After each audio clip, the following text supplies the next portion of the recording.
Oui, la fédération, elle compte 1000 épreuves à son calendrier.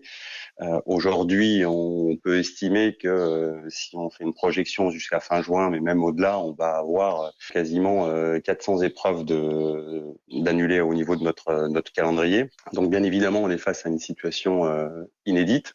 Moi, la première priorité a été de m'adresser à mes clubs et à mes ligues en annonçant un certain nombre de points, qui étaient d'abord, bien évidemment, à l'intention des épreuves qui s'annulaient, le remboursement des droits de calendrier. À l'intention de mes clubs, c'était d'ajourner la cotisation annuelle fédérale et puis surtout de mettre en place une méthodologie pour les repositionnements de nos calendriers nationaux.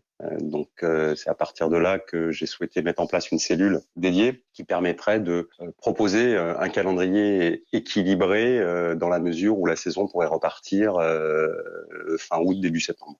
Nicolas Deschaux, pour parler franchement, une fédération comme la vôtre est-elle dans le rouge financièrement ou vous surmontez mieux que d'autres fédérations la crise ? Non. Les difficultés financières, bien évidemment, elles sont à venir. La fédération un certain nombre de réserves, mais elle ne pourra pas aller au-delà d'un certain montant. Ces recettes, elles sont constituées à la fois des licences qui, bien évidemment, on est, nous, sur une année qui part du 1er janvier au 31 décembre, à la différence d'un certain nombre de fédérations où on a une saison qui part à partir du mois de septembre. Donc, à partir du moment où on aura une perte de chiffre d'affaires licence très importante, une perte de chiffre d'affaires liée à l'absence de nos organisations et bien évidemment de nos sponsors, ça mettrait en difficulté financièrement la fédération à moyen court terme. Si on parle du Grand Prix de France de Formule 1, officiellement encore prévu fin juin, le président de la République a annoncé en début de semaine que tous les grands rassemblements sont interdits dans le pays jusqu'à mi-juillet. Vous dites quoi ? Un report, c'est jouable ? Une annulation serait en revanche une grosse perte d'image ?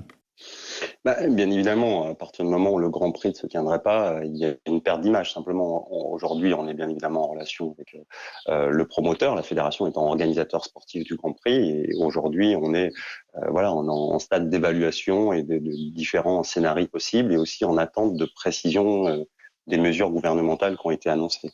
Un Grand Prix de France à huis clos serait possible ? Le promoteur, en l'occurrence le GIP, qui est promoteur du Grand Prix de France de Formule 1, l'assise même des recettes est dans le contrat que le promoteur signe avec le promoteur du championnat du monde, la FOM. L'assise principale des recettes, c'est la billetterie. Donc on voit mal, sauf à revoir le modèle, qu'un Grand Prix puisse se tenir à huis clos pour un promoteur local.